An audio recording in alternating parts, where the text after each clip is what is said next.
Doctor José Leonardo González, un reconocido ginecólogo definido. Vamos a hablar de obesidad, doctor, porque incluso el MINSA reveló hace un par de días nada más resultados de un nuevo estudio que hablan nuevamente de un problema del que no nos alejamos, la obesidad. 72% de los adultos panameños mayores de 18 años presentan exceso de peso.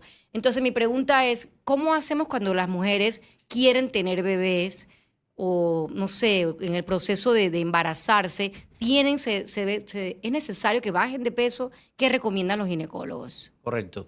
Fíjese que esa estadística que viene de los 2019 y de hecho lo que pasa es que ahorita Panamá está estableciéndose muchas metas al 2030 y haciendo muchos acuerdos internacionales. Pero nos llama la atención porque si bien es cierto la encuesta no va dirigida a la población embarazada, sí toma en cuenta a la población adulta y podemos estratificar a la mujer en edad fértil. Y si nosotros asumimos que mayor de 18 años y tenemos alrededor del 70% con sobrepeso y me fijé ahí que 35% casi obesidad. 35 Entonces obesidad. estamos hablando de que tenemos muchas mujeres que en este momento pueden quedar embarazadas y tienen obesidad. Pero tenemos un problema como población y es que quizás hemos logrado que las mujeres entiendan que si tienen un problema en el corazón o tienen un problema en los riñones y quieren tener un bebé, ellas saben que tienen que ir a una atención preconcepcional, evaluarse con su ginecólogo antes de quedar embarazada. Pero no hemos logrado entender que la obesidad y el sobrepeso también es una enfermedad por la cual, o una condición por la cual hay que ir al ginecólogo si queremos planificar un embarazo más saludable. ¿Y usted ve esos casos muy frecuentemente en su consulta, por ejemplo? Por supuesto. De hecho, la subespecialidad en la que yo me manejo, que es medicina materno-fetal, nos tocan ver las complicaciones. Y esas complicaciones en el embarazo son dadas por diabetes, por hipertensión, por preeclampsia. Y quizás la embarazada o la familia lo ve, mi hija hizo diabetes, hizo preeclampsia, hizo hipertensión, pero a la larga sabe que tienen en común las tres enfermedades, que la mujer está en sobrepeso y con obesidad. Entonces, al final, quizás el problema no es cuando hizo la hipertensión, no es cuando hizo la preeclampsia, no es cuando hizo la diabetes, sino poder abordarla desde el momento del sobrepeso antes de incluso lograr el embarazo. Creo que ahí debe ser el enfoque de atención primaria. Y hay muchas estrategias que incluso ya el Estado panameño ha suscrito a través de decretos recientemente que van dirigidos también a beneficiar un poco a la población embarazada. Hay una situación con la mujer con obesidad o con sobrepeso ciertamente en su riesgo de salud. Sin embargo, al niño, al bebé, al producto, también le puede afectar de alguna manera. Yo sé que el cuerpo es maravilloso e intenta protegerlo, pero ¿qué cosas pueden pasar con el producto? Excelente pregunta. Mira, nosotros al final siempre hemos dicho que en la ginecología obstetricia o en el sistema sanitario buscamos la salud del binomio madre-hijo. Porque es que si nosotros queremos un bebé saludable, necesitamos una madre saludable. ¿Qué pasa? En algún momento nunca pensamos que todas estas implicaciones iban a mantenerse enlazadas a los hijos a futuro, después del nacimiento. Y eso es algo que ya hoy en día está muy bien documentado. Una madre con obesidad, una madre con sobrepeso tiene mayor riesgo de tener un bebé que puede nacer macrosómico o más gordo de lo normal. De hecho, estos son los bebitos que ustedes ven bonitos, rosaditos, cachetones, redonditos de 4 y 4.5 y 5 kilos, 10 libras, 11 libras. Y muchas veces la familia, usted ve qué lindo, qué bonito, a la larga, bellísimo, que bebé más fuerte, mi hijo está grandísimo. Y a la larga eso ya es un problema que le heredamos al niño, porque sabemos que estos niños que vienen influidos por madres diabéticas, con sobrepeso, con obesidad, tienen mayor riesgo de desarrollar diabetes temprana en la adolescencia, también obesidad infantil y muchos problemas neuroendocrinos en edades tempranas. ¿Cómo incide, por ejemplo, le cambio la pregunta? Por ejemplo, si alguien llega a su consultorio y ya es una paciente que se atiende con usted normalmente hace varios años, sus problemas ginecológicos, sus revisiones anuales, pero llega y le dice, doctor José Leonardo, me quiero embarazar, pero usted la ve que está pasada de peso, usted es muy honesto y usted dice las cosas tal cual son. ¿Usted qué le dice a la paciente? Mira, primero te recomiendo que hagas esto así. O sea, ¿qué le sugiere usted al paciente? Eso es bien importante porque el enfoque va a depender muchas veces de en qué momento llega la paciente, como lo acabas de decir. Si yo tengo una paciente que tiene 25 años, 24 años y llega en sobrepeso y me dice, doctor, quiero tener un bebé, yo le digo, bueno, listo, vamos a trabajar sobre ese sobrepeso primero. ¿Por qué? Para evitar complicaciones. Tenemos todo el tiempo del mundo, porque lo cierto es que muchas veces las madres claudican, la familia claudica, porque esto es una lucha de familia. Una mamá sola no lo va a lograr con un esposo al lado comiendo pizza, siempre se los digo. Sí. ¿Qué pasa? Que yo le digo, tenemos el tiempo, esto es lento, pero tú tienes todo el tiempo para alcanzarlo. Vamos a empezar nuestros planes nutricionales acompañados de entrenamiento físico y una vez por lo menos logremos reducir 10 a 15% del peso que tenemos o incluso del porcentaje de grasa que vamos a trabajar, entonces lo intentamos para irnos mejor. No buscando un peso ideal, pero ¿qué es lo importante? Miren, y aquí es donde yo siempre hago el énfasis.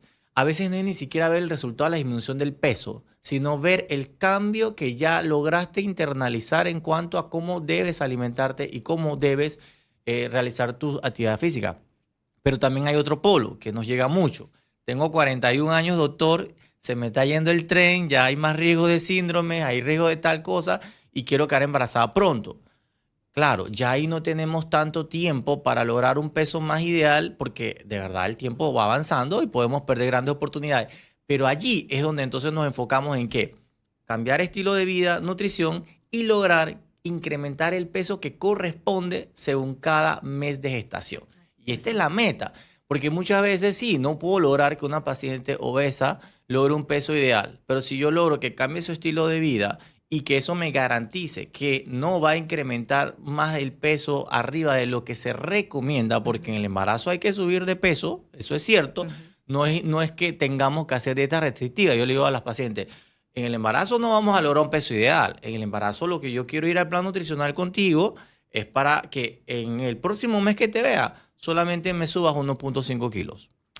Y entonces establecemos las metas así a corto plazo para no buscar ese impacto en el feto. Ya sabemos que en ella el impacto lo veremos después que salga el embarazo para buscar metas más reales. Doctor, ¿y se ha encontrado con situaciones donde ya por temas de obesidad ya mucho más complicadas, usted ha tenido que decirle a la paciente, primero tenemos que rebajar o simplemente se va a arriesgar? Fíjate que es una muy buena pregunta porque incluso la obesidad va ligada a la infertilidad.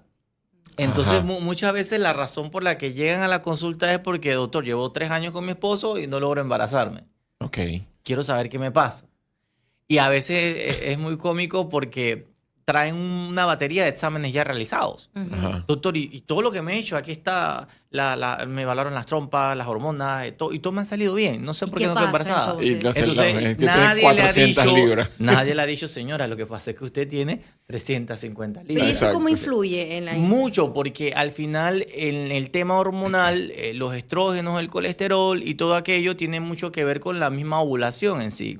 Entonces, si yo tengo una paciente en estas condiciones que tiene resistencia a insulina, que tiene una alteración del metabolismo en esta oportunidad y que muchas veces se asocia a lo que recientemente ha estado muy en boga por el cambio de nombre, que es el sistema poliendocrino, que antes llamábamos síndrome ovario poliquístico, todo eso va asociado a una resistencia que a la larga también influye en una no ovulación adecuada.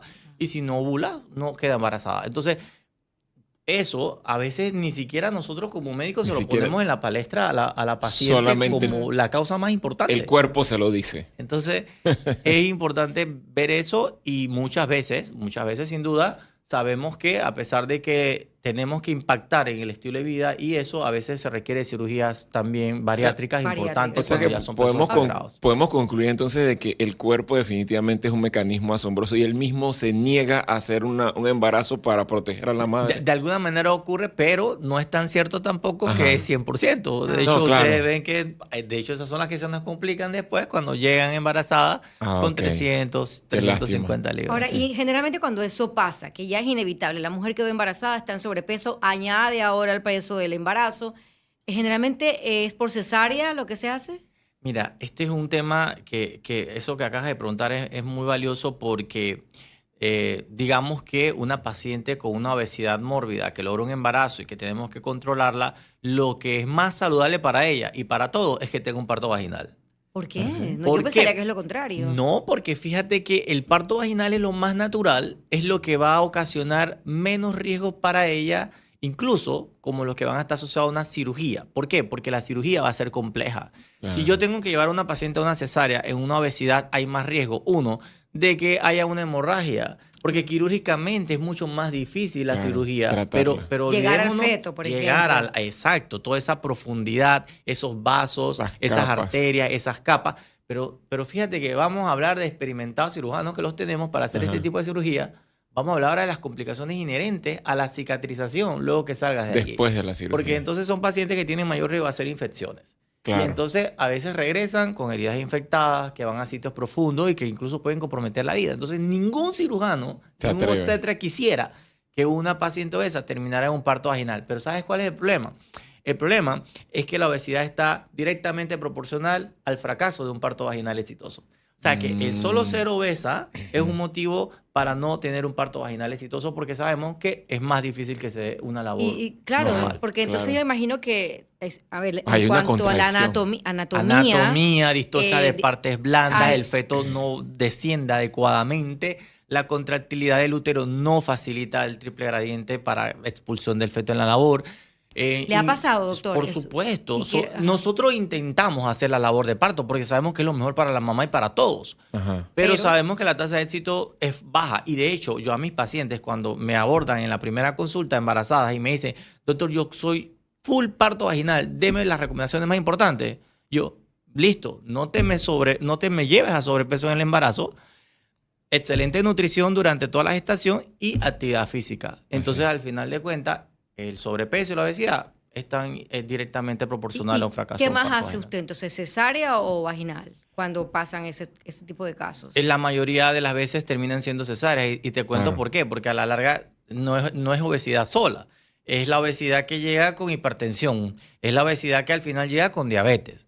Es la obesidad que al final llega con alteraciones del mismo de la misma hemodinámica del feto. Los bebés llegan con problemas del paso de sangre que nosotros podemos evaluar ahora por ultrasonido. O sea, hacen muchas cosas por las cuales no van a poder tener un parto exitoso. Entonces, estos casos generalmente siempre terminan en cesárea. En cesárea. Lastimosamente. Lamentablemente. Ahora, también háblenme de la prediabetes también, porque Correcto. Muchas mujeres, y le hablo de mi caso, cuando tuve mi hijo, también se diagnosticó prediabetes y me dijo el doctor, pero eso después se normaliza porque eso pasa en un punto del embarazo y es normal.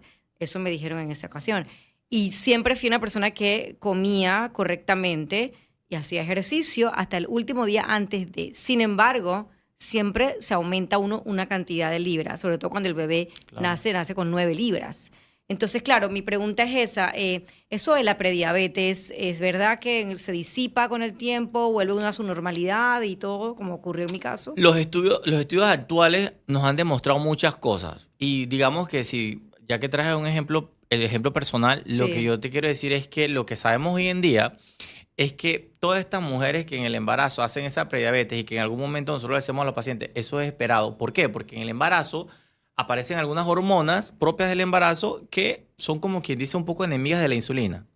Entonces, si la paciente tiene un factor hereditario, como quien dice, se expresa ese problema prediabético y cuando pasa el embarazo y esas hormonas desaparecen, se supone que vuelve a la estabilidad. Eso era lo que le decíamos a las pacientes. Pero hoy sabemos que casi el 60% de esas mujeres terminan siendo diabéticas si no hacen cambios en sus estilos de vida y no hacen cambios en su alimentación. Entonces yo siempre le digo a las pacientes, no, espérate, ¿es un tema del embarazo? Sí, pero que es tu cuerpo diciéndote, si no cambias tu estilo de vida, si no cambias tu alimentación, tienes un 60% de probabilidad de ser la próxima diabética cuando tengas 50 años. Claro, y es lo que yo le decía, le compartía a unas personas hace un par de semanas atrás. En mi caso, y vuelvo a hablar de mi caso personal, llegué a 170 libras. Y yo no soy una mujer muy alta ni que se parezca. Entonces, 170 libras ya era un sobrepeso considerable. Pero como bien dice usted, si no tomas en ese momento la decisión de volver a tu cauce antes del embarazo, pero quieres seguir en ese camino de la obesidad y seguir, cuando tienes el bebé, sigues por los 170 libras y te quedas con ese peso y sigues por ahí sigue el riesgo latente de la diabetes. Pero si tú normalmente vuelves a tu estatus anterior de cuando no estabas embarazada, continúas con tu nivel de ejercicio y con tu nivel de alimentación saludable, que es sostenible en el tiempo, entonces no te vuelve a diagnosticar diabetes porque tú realmente regresaste y yo logré regresar a mi peso normal. Claro. Pero hay que hacer una dieta drástica después del embarazo. En mi caso fue Atkins en ese momento. En ese momento. Ahora, mira que en esa etapa hay una intervención muy válida. Incluso el país está ahorita suscribiendo algunos decretos también para ayudar. Ajá. A mí me preguntan las pacientes, doctor, listo, no me subí de peso, ya tuve mi bebé, entonces mañana entro en un plan dietético. No. espérate un momentito, estamos ahorita empezando a dar ingesta calórica al bebé, ¿verdad? Ajá. Porque vamos a dar lactancia. La primera intervención para lograr el peso ideal, tanto tuyo como el del bebé, es la lactancia materna. Así es. Entonces, esa es la primera herramienta para buscar disminuir la obesidad. Pero ¿y qué pasa cuando uno no puede? Bueno, claro, hay situaciones, en mi caso no pude, hay situaciones entonces... en las que no se puede, pero esa es la primera herramienta. Y si la tenemos, hay que usarla. ¿Por qué? Porque si el bebé nació gordito, ¿verdad? La lactancia materna exclusiva le va a dar el peso adecuado y le va a ayudar a reducir un poco los riesgos que ya se adquirieron. Y a la Pero a madre la mamá también le ayuda a perder peso. Entonces, más que preocuparse por hacer una dieta restrictiva apenas tienen un parto, es por preocuparse por lograr la lactancia materna exclusiva, que es lo que le va a ayudar. Y que bueno, además está de moda porque ahora tiene la tendencia esa de que es ambientalista, es eco-garden y tantas cosas que... Cumple con los ODS. Cumple con los Ay, no, Dios mío. Entonces, Yo tengo mi tema con la lactancia materna muy personal, Sí. pero bueno. pero es la herramienta que se recomienda en ese momento. Claro, y es verdad, ¿no? Pero realmente cuando el bebé, y bueno, usted es ginecólogo, usted me dirá, aunque usted no es pediatra, pero cuando el bebé no tiene el nutriente adecuado, porque la madre, por más que compró la máquina más sofisticada, no haya logrado darle leche materna, tiene que suplirlo con la fórmula. No, claro, no se nos va a morir el bebé de indudablemente. hambre, Entonces, sin duda. Pero claro, hoy en día quizás también tengamos muchas más alternativas que existían antes también para lograr eso de forma exitosa. A veces lo que más nos impacta en no lograr una lactancia materna exclusiva son las complicaciones con las que logra nacer el bebé por alguna situación materna que nos permiten o nos llevan a mantener el bebé aislado de su mamá por mucho tiempo. Así es. Ahí empiezan los Sí. problemas. Entonces, no es que nosotros los médicos no querramos que los bebés estén con su mamá, al contrario, eso es lo ideal, pero a veces la mamá fue diabética, fue hipertensa, hizo preeclampsia, está con crisis hipertensiva y pues no podemos darle el bebé inmediatamente, ¿no? Claro. No, luego tenemos el tema que comentaba hace un rato de que también los niños pueden tener consecuencias después de un embarazo de una mamá que ha tenido un tema de obesidad. Y de repente por eso también estamos viendo los números de 28% de niños que tienen tema de obesidad. Temprano. Entonces usted nos dirá si eso realmente impacta directamente con este número que se está reflejando ahora en las estadísticas de MINSA o no. Casualmente, ese es el estudio que tenemos que ir a hacer ahora. Ya identificamos a la población de edad fértil, sabemos que casi el 70% están en sobrepeso, el 35% en obesidad, pero ahorita tendríamos que irnos a documentar eso en los impactos, porque yo sí le puedo decir que en la práctica diaria, cuando uno ve estos casos, porque uno mantiene el vínculo con los pediatras, porque trabajamos a diario con ellos, Sí, ustedes son automáticamente vamos a buscar la tarjeta de control del bebé y nos damos cuenta que hubo problemas en el control prenatal. Ajá. Entonces Ok. ahí nos damos cuenta que la mamá fue diabética, nos damos cuenta que el bebé tuvo una alteración de crecimiento durante que estuvo en el útero. Y así sucesivamente con Y- muchas otras enfermedades que se van presentando. Y se va ¿verdad? encadenando la Por cosa. supuesto. Doctor, ¿qué pasa entonces con la otra cara de la moneda? Por ejemplo, la mujer que es fit, que hace ejercicio, que va todos los días, que no sé qué, que no come esto, que se pone proteínas en polvo y que toma suplementos. ¿Qué pasa con ellas? Sí, es bien. Aquí hay que hacer un cambio, un paradigma y a veces cuesta más. Te comentaba que por lo menos cuando uno tiene una paciente con obesidad o sobrepeso, al final logramos entender que hay que hacer ajustes por el bien de todos. Pero la paciente que es fitness y que ella tiene asociada que su vida era normal y que todo iba bien y que eso era lo que ella necesitaba para sentirse bien, que uno le diga que las cosas tienen que cambiar, es más difícil. Porque el tema es que durante la gestación, si bien es cierto, las proteínas son importantes, los carbohidratos también. Las grasas son importantes, los omega 3 son importantes. Entonces, agregar estas cosas a la alimentación cuestan y sobre todo cuando son personas tan fitness que ni siquiera comen nada de carbohidratos. Entonces, hacer que ella entienda que necesitamos carbohidratos, que hay que comer ácidos grasos y estas cuestiones es más difícil. Y en cuanto a los suplementos, fíjate que en el embarazo, sin duda, el ácido fólico es crucial por la parte de la espina bífida del bebé y prevención de defecto del tubo Claro. neural. Pero al final, nada es mejor que una proteína natural. Y cuando digo proteína natural, me refiero a la carne. Ok, entonces el pescado, carne de Pollo. res, el pollo, el pescado, claro que es muy importante. Entonces, no es que ahora no voy a almorzar y me tomo un whey shake de proteína. Y no, es que yo me tomé 3.